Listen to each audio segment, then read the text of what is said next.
Ok, bienvenue à tous. Donc, capsule 231 sur l'inférence statistique. Donc, je vais revenir un petit peu sur des principes un peu généraux d'inférence. Et je ferai une petite introduction à la statistique bayésienne qui sera peut-être un peu technique, mais qui permet de comprendre tout un champ de la statistique, et en particulier qui a été mis au goût du jour dans le cadre séquentiel. Donc, pour apprendre de manière séquentielle quand les données arrivent au fur et à mesure et qui ont montré leur incroyable pouvoir dans les modèles prédictifs. Donc, je vais basculer sur mes transparents, comme toujours. Donc, capsule associée au slide 231. Donc, on va revenir un petit peu sur le principe donc, de l'inférence. Je vais essentiellement parler de moyenne, encore une fois. On essaie de faire je pourrais vous faire sur des estimateurs de n'importe quelle quantité, mais faisons-le juste pour essayer de comprendre ce qu'on peut dire sur la moyenne. Ça sera déjà pas mal. Donc, moyenne, j'entends par là aussi proportion. Okay, donc, une proportion, c'est une fréquence, et donc on peut voir ça comme étant une moyenne. Donc, le principe, c'est que j'ai des données, donc X1, Xn, qui ont une moyenne mu et une certaine variance sigma. Donc je me place quelque part un tout petit peu dans le cas gaussien, mais on verra que des fois sigma peut dépendre de la moyenne. D'accord. Donc ça pourrait être en particulier quand on aura des proportions. Donc j'aurai une moyenne P et un écart type P1 P. D'accord. Racine carrée de P1 P. Donc on a ici, je me place de manière générale avec deux notations, un pour la moyenne et un pour l'écart type. Okay. Donc je peux approcher le paramètre mu en prenant tout simplement la moyenne. Donc le mu, encore une fois, c'est mon vrai paramètre et je ne le connais pas. Okay. Donc le problème de la statistique, c'est le fait que j'ai des données qui suivent des distributions qui ont des paramètres, mais que je ne connais pas ces paramètres. Donc c'est le principe de la statistique paramétrique. De manière générale, j'aurai une loi Fθ et je ne connais pas θ. Et j'essaie de tout faire pour essayer de trouver la vraie valeur, la valeur la plus proche possible. Donc construire un estimateur. Donc je mets de côté ces histoires de θ et de lois paramétriques juste pour me focaliser sur un point important, qui est le cas de la moyenne, parce que finalement, dans beaucoup de cas, c'est juste ce qui nous intéressera. Donc, comment est-ce que je fais pour approcher la moyenne? On a quelque chose qui est connu, qui est la moyenne empirique. Donc, x bar, c'est la moyenne empirique à partir de mon échantillon. Donc, c'est tout simplement 1 sur n, la somme des x. Donc, je somme toutes mes valeurs et je divise par la taille de mon échantillon. Donc, ce qu'on peut montrer, c'est que l'espérance de x bar, c'est égal à mu. Okay, donc le calcul est fait ici. Donc ça veut dire quoi? Ça veut dire que j'ai un estimateur qui est sans biais. Donc x bar est un estimateur sans biais de la moyenne. Donc ce que ça veut dire tout simplement, c'est que si jamais je répétais mon expérience plein de fois, 1000 fois, dans ces cas-là, j'oscillerais autour de la vraie valeur. Okay. Donc supposons que la taille moyenne de mes élèves fasse 1,65 m. La première année, j'interroge mes élèves, j'ai 1,68 m. La deuxième année, j'en interroge, j'ai 1,63 m, puis après j'ai 1,64 m, 1,67 m. Donc je vois que je vais osciller, mais j'oscille autour de la vraie valeur. Donc c'est ça que ça veut dire l'estimateur sans biais, ça veut dire que si jamais je répète, j'oscille autour de cette vraie valeur. Et j'oscille comment? Là aussi, je renvoie à la aux premières séries de capsules de vidéos sur les données et en particulier l'incertitude. Okay. C'est mon incertitude d'échantillonnage, et ça, je le capture par la variance de mon estimateur. D'accord. Donc la variance de mon x bar, je regarde la variance de cette grandeur-là. Donc la variance d'une constante fois une variable aléatoire, je peux sortir la constante, mais ça se fait au prix de la levée au carré. Okay. Donc la variance de a fois x, c'est a à la 2, variance de x. Donc si jamais je veux sortir le 1 sur n de mon terme de variance, je multiplie par 1 sur n à la 2. Donc j'ai mon 1 sur n à la 2. Ensuite, j'ai ma variance de ma somme qui va s'écrire comme la somme des variances, okay, sous hypothèse d'avoir des données indépendantes. Et dans ces cas-là, je vais récupérer du sigma 2 sur n. Donc on a déjà vu plusieurs fois cette expression-là, mais c'est ça que ça nous raconte. Okay. Donc sigma 2 sur n, c'est la variance de mon estimateur. Okay. Et propriété intéressante, on peut noter que ma variance, en fait, elle tend vers 0 quand n tend vers l'infini. Donc ça veut dire quoi? Ça veut dire que j'ai un estimateur qui est convergent, ça veut dire que plus j'ai de données, plus ma moyenne devrait être proche de ma vraie moyenne, de mon espérance de paramètre mu. Okay, donc ça, c'est une propriété qu'on aime bien sur les estimateurs, c'est que si jamais j'ai suffisamment de données, dans ces cas-là, l'incertitude que j'ai va diminuer. Okay, donc ça, c'est le premier point, c'est qu'on a un estimateur qui se comporte bien parce que sa variance tend vers 0. Maintenant, on a un tout petit souci, c'est que je ne connais pas sigma. Okay, donc je vous dis que je connais la variance, mais en fait je ne la connais pas parce que je ne connais pas la variance de mes distributions. Par contre, je peux construire un estimateur. Donc là aussi, on avait vu qu'on pouvait construire un estimateur. Ça consiste à faire tout simplement la moyenne des écarts à la moyenne empirique à la 2. Okay. Et ce qu'on peut montrer, c'est que cet estimateur, c'est un estimateur qui est sans biais. Okay, donc je peux calculer l'espérance de cette grandeur-là. Okay. Donc je ne vous ai pas développé tous les calculs, mais ça va simplifier par la suite. Okay. Et ça va être égal à sigma 2. Donc cet estimateur, sigma 2 sur n. Donc cet estimateur est aussi un estimateur sans biais de ma moyenne. Okay. Donc ce que je suis en train de vous dire, c'est résumé non, c'est même pas résumé nulle part. Donc ce que je suis juste en train de vous dire, c'est que x bar, c'est un estimateur de la moyenne, okay, et que la variance de x bar n, c'est un estimateur de la variance c'est un estimateur de sa variance. Donc cette quantité-là, qui est S2 sur n, c'est un estimateur de la variance de x bar n. Donc ça, c'est intéressant parce que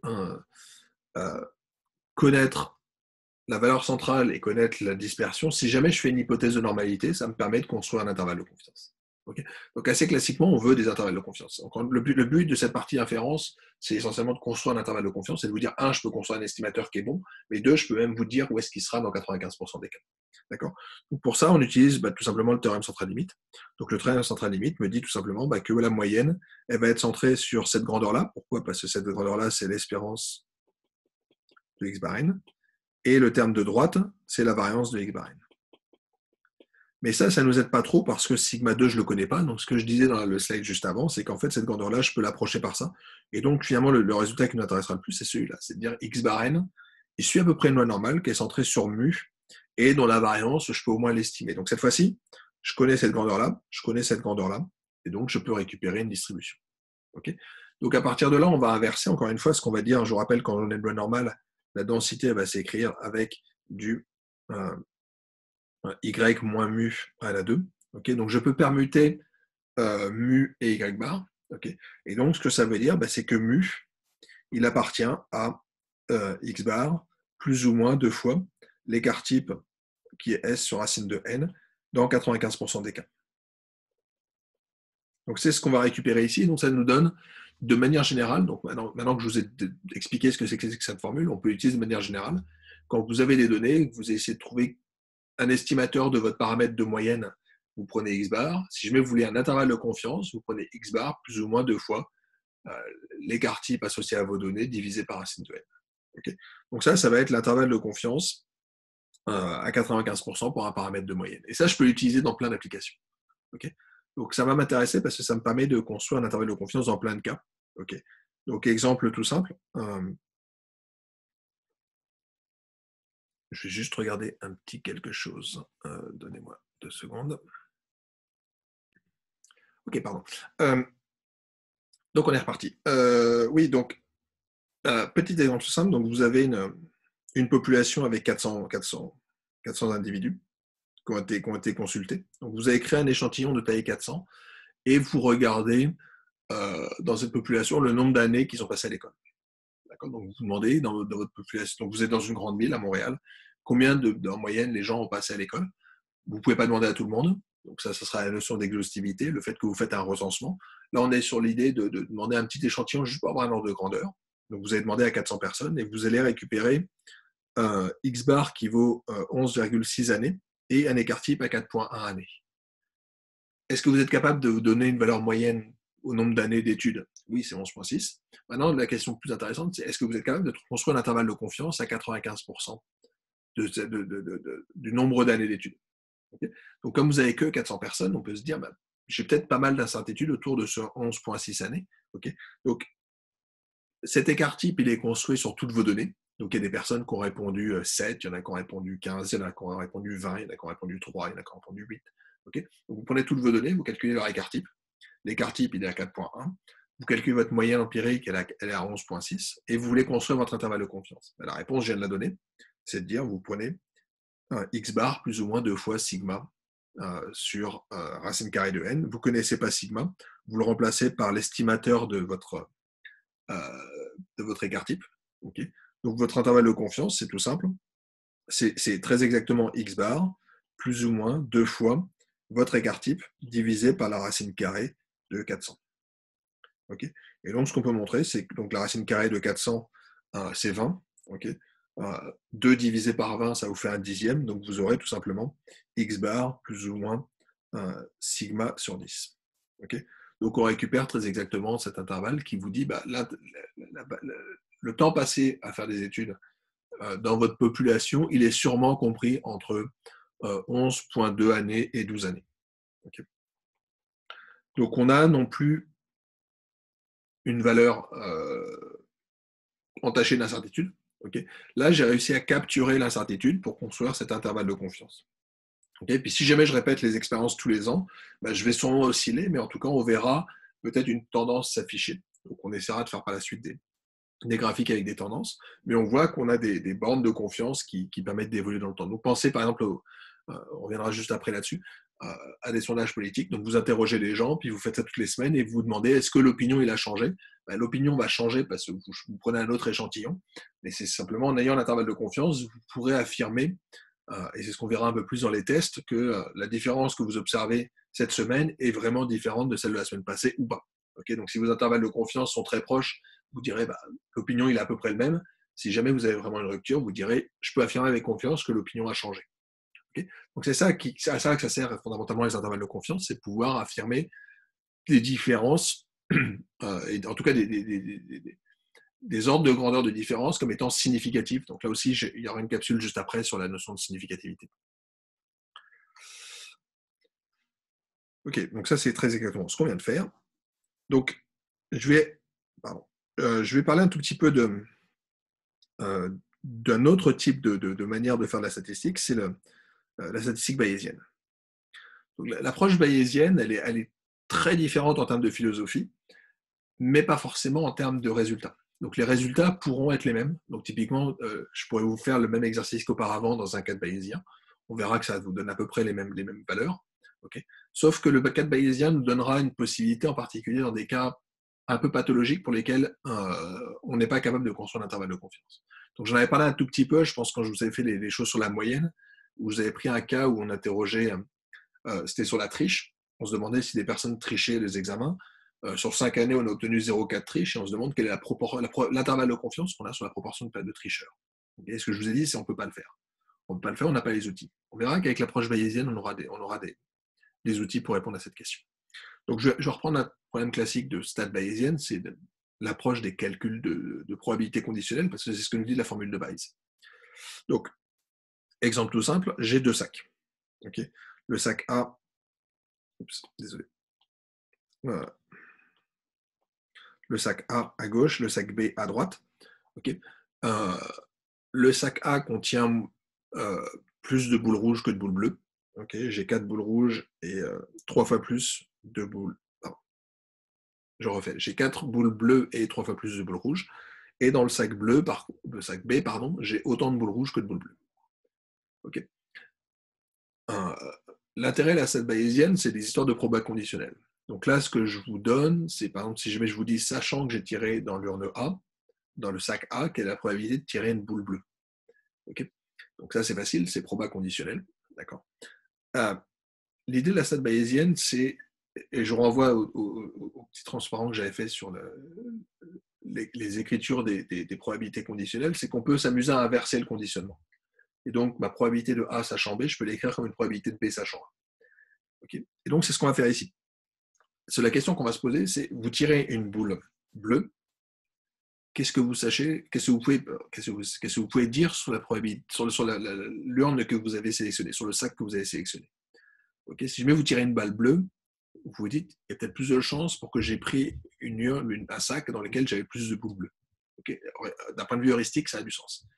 Maintenant, la question que je pose, c'est quoi la vraie probabilité? Est-ce que vous pouvez l'écrire? Alors, pour ça, on va faire des calculs de probabilité conditionnelle. D'accord? Donc, question, c'est quelle est la probabilité pour qu'on ait pris une boule dans le sac A? D'accord? Je pourrais faire l'autre dans le sac B, c'est la même chose. Enfin, c'est la même chose. Il faut changer les calculs, mais c'est le même type de question qui est posée. Donc la question précise, c'est quelle est la probabilité d'avoir tiré une boule dans le sac A, sachant que j'ai tiré une boule, bon, forcément j'ai dit une boule rouge. Et donc j'ai tiré une boule rouge, quelle est la probabilité d'avoir tiré une boule dans le sac A? La formule, elle est ici. Okay, on nous demande la probabilité d'avoir tiré une boule dans A, sachant qu'elle est rouge. Si jamais je peux inverser toutes les probabilités, dans ces cas, peut-être que je peux faire les calculs. Donc, ce qu'on peut dire, c'est que c'est la probabilité d'avoir tiré une boule rouge dans le sac A, mais ça, on sait le faire, il suffit de compter. On a la probabilité d'avoir tiré dans l'urne A, et ça, on pourrait se dire, et ça, c'est caché dans le texte, en fait. Mais je suppose que j'ai tiré de manière uniforme entre les deux. Okay. Donc là, on va dire que la probabilité de tirer dans A et la probabilité de tirer dans B étaient au départ la même. Okay. Et je divise par la probabilité de tirer une boule rouge. Mais ça, on peut le faire, il suffirait de faire un arbre. Okay, donc je ferai un arbre et je suis capable de calculer. Dans ces cas, on a tout. Okay, donc première étape, c'est de dire, a priori, sans aucune information sur la boule que j'ai tiré avec la même probabilité dans mes deux sacs. Okay, donc, ce qu'on appelait la loi a priori, et ça va être essentiel pour toute la suite. Donc, j'ai un a priori sur sans avoir d'informations sur la probabilité d'avoir tiré, sur ce qui m'intéresse, la probabilité d'avoir tiré dans A. Okay, là, ce qu'on se demande, c'est la probabilité qu'on va dire a posteriori, sachant que j'ai observé que j'avais une boule rouge, quelle est la probabilité d'avoir tiré effectivement dans l'urne A. Okay, donc, on a cette probabilité qu'on essaie de calculer, il suffit de remplacer. Okay, donc, proba de A, je la connais, ça vaut 1,5. Probabilité d'avoir tiré une boule rouge dans le sac A, j'ai qu'à compter. J'en ai 12 sur 16. Le cas un peu plus compliqué, c'est la probabilité d'avoir tiré une boule. La probabilité d'avoir tiré une boule rouge. Donc là, j'utilise ce qu'on appelle la formule des probabilités totales qui me dit j'ai qu'à conditionner par les. Donc encore une fois, c'est juste les calculs dans les branches. Okay, donc je vais d'abord tirer dans l'urne A ou dans l'urne B. Et ensuite, je regarde la probabilité d'être rouge ou bleu. Rouge ou bleu. Okay, donc celles qui m'intéressent, c'est celles qui sont là ici. Donc première chose, c'est la probabilité d'avoir tiré A multipliée par la probabilité conditionnelle au fait que j'avais tiré dans A d'avoir tiré rouge. Donc ça me donne très exactement une chance sur 2 et une chance sur 2. Ici, j'ai très exactement 12 sur 16 et ici, j'ai très exactement 6 sur 12. Enfin, 6 sur 16. 8 sur 16. Ok, donc je récupère finalement les probabilités qui sont indiquées ici. Donc, probabilité d'avoir tiré dans A, une chance sur 2, et après, prendre une boule rouge, c'était 12 chances sur 16. Et probabilité de tirer dans B, c'était 1,5, et 8 sur 16. Donc, en faisant tous ces calculs, on arrive à 3 cinquièmes, c'est-à-dire qu'il y a 60% de chance quand même pour que j'ai tiré plutôt dans l'urne de gauche que dans celle de. Enfin, pardon, oui. Probabilité, oui. Sachant que j'ai tiré une boule rouge, il y avait 60% de chance pour que j'ai tiré dans l'urne A par rapport à l'urne B. D'accord. Et on peut le vérifier tout de suite, en fait. C'est qu'ici, j'en ai très exactement 3, 2 comme ratio. OK. Donc, ça correspond très exactement à 60%, 40%. OK. 3, c'est parce que j'ai 12 boules. Et ici, j'en ai 8. OK. Donc, on les avait directement, en fait, ces probabilités. Mais l'idée est de comprendre ce que c'est que cette statistique bayésienne, de se dire que je vais inverser les histoires de conditionnement. Okay, donc ça, c'est juste des calculs de statistiques, de probabilité conditionnelle avec la formule de Bayes. Nous, ce qu'on va faire, c'est qu'on va l'exploiter dans un problème de stats.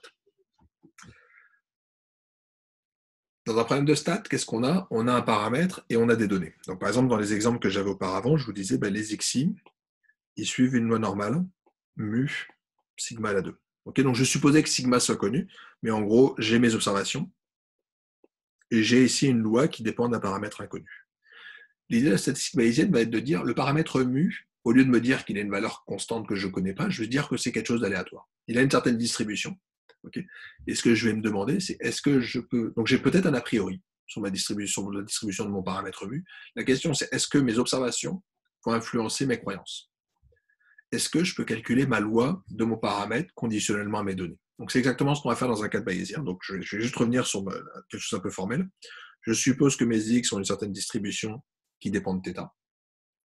Okay. La probabilité d'être tombé sur un échantillon, c'est ce qu'on appelait la vraisemblance. Okay. Donc c'est le produit, parce que je suppose que mes données sont indépendantes, c'est le produit de de mes densités ou de mes probabilités. Okay. Donc je vais utiliser f pour ma distribution de mes x et j'utiliserai ensuite pi pour la distribution de mon θ. Okay, donc j'ai deux éléments importants. C'est mon A et c'est la couleur de ma boule et c'est mon sac. Ici, c'est mes observations et c'est mon paramètre. Okay, ce qu'on dit classiquement en statistique, c'est que mes observations X dépendent d'une certaine loi qui a un paramètre θ.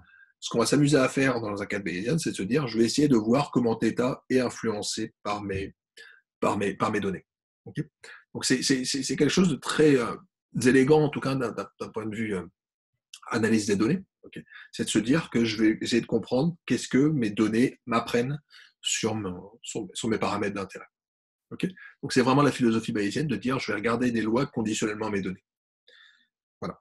Donc j'ai ma distribution de la probabilité quelque part de tomber sur mon échantillon, okay, qui est le produit des probabilités marginales. D'accord.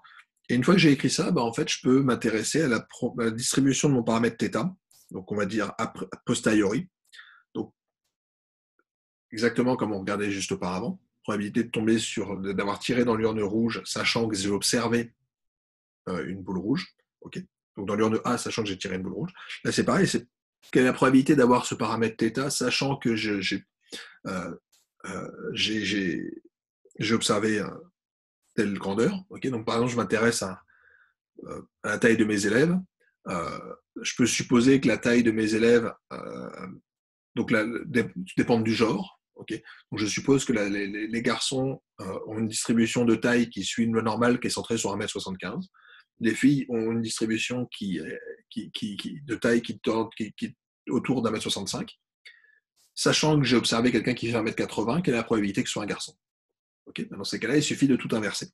Voilà, c'est exactement ce que nous raconte cette formule. Donc pour ça, j'ai besoin d'un a priori.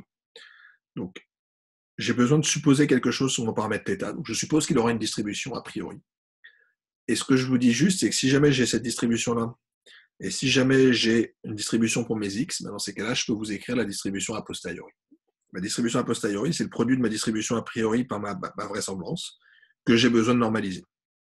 Alors, le facteur du dessous, on va parfois l'oublier un tout petit peu, il est un peu compliqué. D'accord.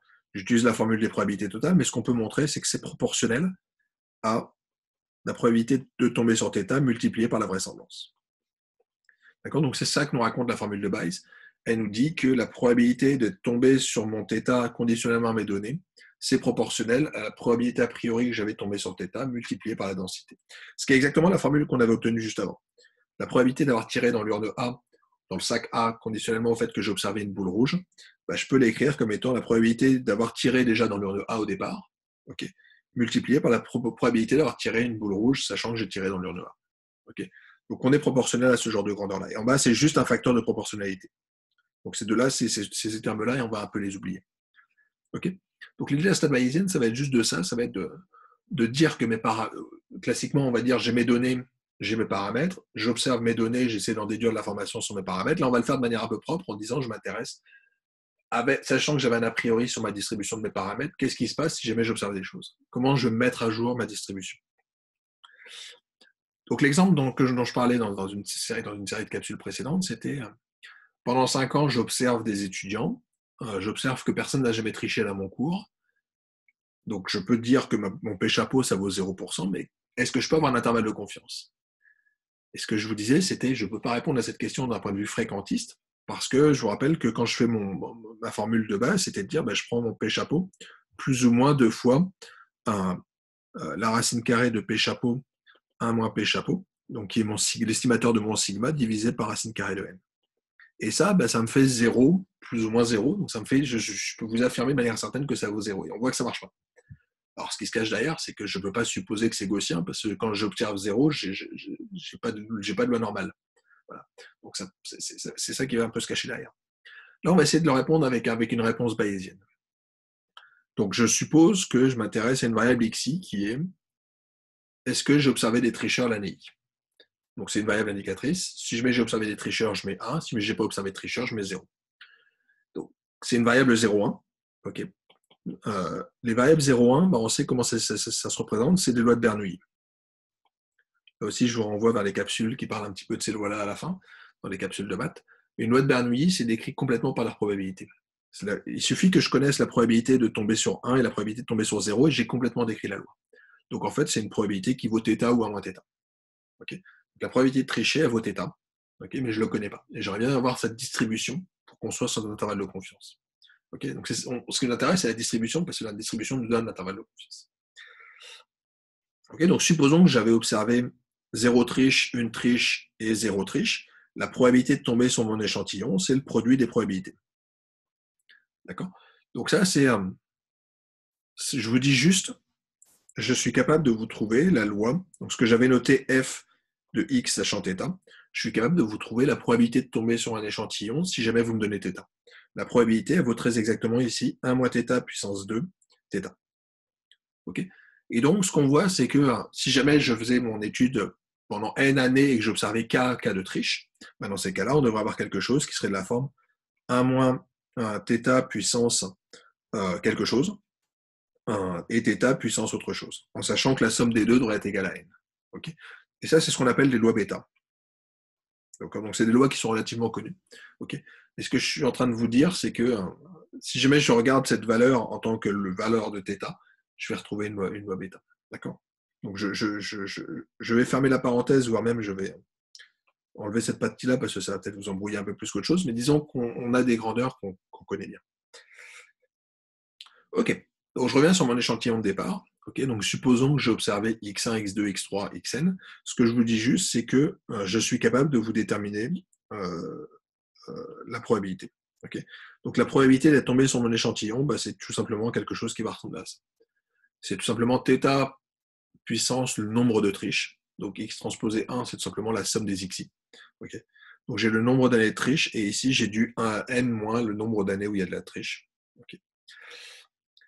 Bah, dans ces cas-là, si jamais j'avais une loi a priori pour P, pour θ, et que je connais cette loi-là, bah, dans ces cas-là, je peux déduire la loi a posteriori, donc qui est cette distribution-là. Okay, donc, cas classique, je vais supposer que ma distribution, elle était uniforme au départ. Donc, supposons que c'est un peu subtil, donc je ne vais pas rentrer trop dans les détails, en statistique bayésienne, on aura ce qu'on appelle des a priori neutres, quelque part. Ici, j'ai un a priori qui est plat. Donc, je me dis que j'ai autant de chances d'avoir de la triche que de pas de triche. Okay, ça pourrait se discuter, peut-être que je pourrais me dire, en fait, je pense qu'il y a quand même peu de tricheurs, donc peut-être que j'ai une distribution qui est plus centrée sur 20%. Okay. Mais là, je mets quelque chose d'uniforme parce qu'il me faut quelque chose de départ. Donc, uniforme, ça veut dire que j'ai une densité qui vaut 1. Donc, ma densité, elle est constante partout. Okay. Donc, si jamais je le représentais, donc, je le fais juste en 3D parce que je vais essayer de rajouter une dimension temporelle derrière. Mais ma distribution uniforme sur 0,1, c'est une distribution dont la densité, elle est constante et vaut 1. Okay. Pourquoi? Parce que l'air qui se trouve en jaune, elle vaut 1. Okay. Donc ça, c'est le cas où j'ai obtenu... j'ai pas d'information. Okay. Supposons que je me place le cas où j'ai une année d'expérience et j'ai observé 0 tricheur. Dans ces cas, je peux calculer ma loi, ma probabilité d'être tombé sur 1, okay, ma probabilité de tomber sur 0, sachant que j'avais du θ, bah, c'est du 1 moins θ. D'accord, donc je peux récupérer cette distribution-là, donc ma loi, ma vraisemblance. Okay. Ce que je vous dis juste, c'est que ma loi a posteriori, ça va s'écrire comme étant proportionnel à ma loi a priori qui est 1. Donc celle-là, on va l'oublier, elle ne sert plus à rien, mais ça va être proportionnel à cette distribution-là. D'accord. Donc c'est ce que je vous disais tantôt avec ces histoires de loi bêta. C'est que je vais interpréter ma distribution, qui était une distribution en x, comme étant une loi qui va dépendre de mon paramètre sous-jacent θ. Donc en l'occurrence, ici, ça vaut du 1 moins θ. Okay, et le 2, c'est juste une normalisation qui vient d'ici. Okay, donc ce que je suis juste en train de vous dire, c'est que ma loi a posteriori, donc si jamais je vous dis que je n'ai pas observé de tricheur l'année 1, dans ces cas-là, ma loi va se déformer. Okay, elle va se déformer comment? Elle va tout simplement être décroissante entre 2 et 0. D'accord, donc je vais avoir une distribution triangulaire qui va être une distribution comme ça, qui va aller de 2 vers 0. Okay, et donc si ma distribution est triangulaire, je peux construire un intervalle de confiance. C'est qu'il y a 95 chances sur 100 pour que je sois compris entre ces deux valeurs-là. D'accord, donc je vais compris entre 0 et 80%. Okay. Donc ce truc-là, c'est ce qu'on appelle une loi bêta. Okay. Et ce qu'on voit, c'est que plus je vais avoir d'informations, plus ma loi va se déformer. Et quelque part, plus j'ai de 0, plus ma loi va se déformer vers la gauche. D'accord, donc c'est ce que nous montre le graphique suivant. Alors, de manière générale, ma loi a posteriori, ça va être une loi bêta. D'accord. Alors, j'étais parti d'un prior qui était une loi avec un a priori qui était une loi bêta de paramètre alpha-bêta. Donc, si jamais j'ai alpha qui vaut 0 et 0, dans ces cas-là, j'ai ma loi uniforme. Okay. Mais voilà, je peux le faire en fait de manière plus générale. Donc, si jamais j'avais observé pendant 3 années absolument personne qui avait triché, j'aurais cette distribution-là pour ma loi a posteriori. D'accord. Donc, j'aurais quelque chose qui serait du 1 moins θ puissance 3, donc qui est beaucoup plus concentré vers 0 que vers 1. D'accord. Donc, je récupère cette fonction 1 moins θ puissance 3, donc qui va être une fonction qui est décroissante et qui va aller s'annuler en 1. Okay. Donc, à partir de là, je peux récupérer mon intervalle de confiance, encore une fois, à 95%. Okay. Et donc, ça vous dit que, sachant que vous avez observé 0 tricheur sur 3 ans, il y a 95 chances sur 100 pour que votre valeur de θ soit comprise entre 0 et 60%. Et si jamais j'observais personne qui triche pendant 5 ans, vous avez quand même 95 chances sur 100 d'être compris entre 0 et 40%. Donc, l'idée de la statistique bayésienne, on le voit, c'est que ça va me permettre de récupérer un intervalle de confiance, y compris les cas où j'observe absolument rien. D'accord. Donc là, je peux vous affirmer avec une certaine confiance qu'il y a pas mal de chances pour que la probabilité de tricher une certaine année, elle soit comprise entre 0 et 40%. Okay. Et ça, j'ai pu le faire en quittant l'approche classique qui consistait à dire je regarde la distribution de ma moyenne et je vais dire que c'est à peu près gaussien. Là, ça ne marche pas parce que je suis sur un problème de bord. Et donc, il faut que je formalise un peu plus quelle pourrait être la loi de mon paramètre, sachant mes observations. Donc, c'est ce qu'on appelle l'approche bayésienne. Okay. Donc, je peux le construire de cette manière-là. Donc, c'est vraiment ce que je vous calcule ici. Donc, l'idée, c'est quoi? C'est d'aller chercher ma borne supérieure d'intervalle de confiance. Okay. Donc, je veux trouver la probabilité pour que mon paramètre θ dépasse un certain seuil avec une certaine probabilité. Donc, en l'occurrence, je veux un intervalle à 95%. Donc, je vais avoir seulement 5% de chance de sortir de l'intervalle. Okay. Donc, la probabilité d'être compris dans mon intervalle 0U, a priori, je me doute que je suis plutôt proche de 0. Okay. Mais j'ai observé que les 0 pendant 5 ans. Donc, je vais chercher un intervalle qui soit de la forme 0U. Je veux conditionnellement mes données que ce soit 95%. Dans ces cas-là, c'est juste trouver la valeur U telle que mon intégrale de ma densité entre 0 et U soit égale à 95%. Okay. Donc, en l'occurrence, alors, je peux calculer le quantile d'une loi bêta numériquement. Okay. On peut voir qu'en fait, le U il serait égal à 0,393. Et effectivement, quand je fais mon calcul d'intégrale, donc j'utilise le package de SciPy pour faire des calculs d'intégrale. Donc, quand je calcule l'intégrale entre 0 et 39,3% de 6 fois 1 moins x puissance 5 dx, je récupère à peu près 95%. Okay. Donc, c'est ce que ça nous raconte ici. J'ai réussi à calculer numériquement ma borne supérieure. C'est un calcul d'intégrale. Donc, le problème de la statistique bayésienne, c'est qu'assez vite, on va récupérer des problèmes de calcul d'intégrale. Mais voilà, il y a toute une littérature autour des calculs bayésiens qui existent, qui permettent de faire ces calculs de manière efficace. Et juste un petit bémol sur les discussions autour de ces proportions. Donc, je vous ai montré une première approche pour faire ces calculs de proportions et d'avoir les intervalles de confiance. Donc, le premier cas, c'est je suis au milieu de ma distribution, et dans ces cas, je n'ai pas de souci, je peux avoir une approche bayésienne. Donc, je prends x bar plus ou moins 2 fois l'écart type divisé par racine carrée de n. Si jamais je suis sur les bords, je peux avoir une approche bayésienne. Mais on peut avoir un autre souci, c'est le cas où on sait que les gens mentent. Donc ça, c'est un autre problème dans les questionnaires, c'est qu'on pose des questions et on se demande est-ce que je suis quand même capable d'avoir une information sur ma proportion de personnes qui, par exemple, qui trichent. Okay. Donc là, j'ai observé, ce sont les triches avérées. Maintenant, je pourrais aussi faire un questionnaire. Je pourrais demander aux gens est-ce que vous trichez. Le problème, c'est que si je fais ça, je me doute bien que mes réponses seront biaisées. Et en fait, juste pour information, il existe des techniques pour corriger.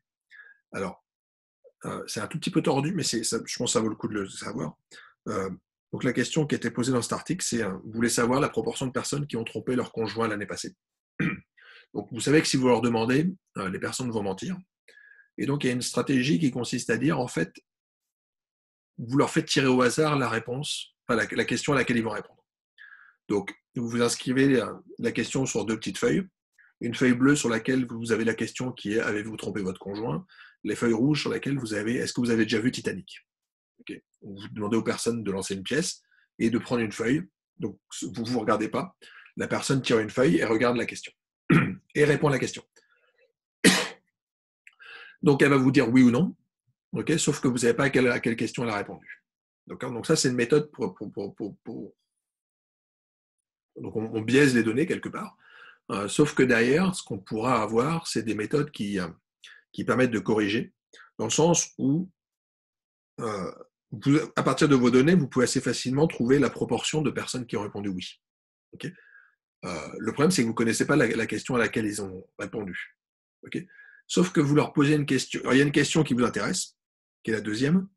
La première, en fait, le truc, c'est que vous avez des données qui vous permettent d'estimer de manière très fiable la probabilité de répondre oui à cette question-là. Okay, donc, vous savez à peu près que 80% des gens ont vu Titanic. Donc, vous vous dites que les personnes vont tirer la question A avec une chance sur 2, que ça c'est ma loi a priori. Okay. Donc il y a une chance sur 2 d'avoir répondu à la question 1, une chance sur 2 d'avoir répondu à la question 2, donc je connais ces deux probabilités-là. Je connais cette probabilité-là, et je connais la probabilité de gauche, mais dans ces cas-là, je suis capable de deviner la probabilité qui se trouve ici. Okay.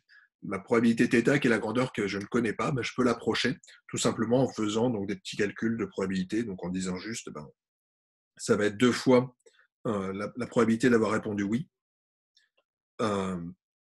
moins la probabilité d'avoir, moins le 85% divisé par 2. Okay. Donc vous avez un moyen très simple d'approcher cette grandeur-là, voire même de récupérer des intervalles de confiance. Okay. Donc il y a moyen aussi de